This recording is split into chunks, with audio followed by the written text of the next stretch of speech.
Я, как многие мужчины, храплю по ночам. Моя супруга перестала высыпаться, стала недовольна мной.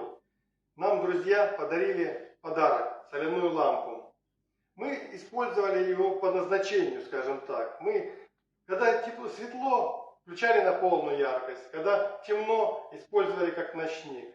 Мы стали лучше спать. У нас заметно улучшилась атмосфера в комнате. И через время я заметил, что жена стала больше улыбаться, стала красивее выглядеть. Оказывается, я перестал храпеть, и моя жена этим стала довольна.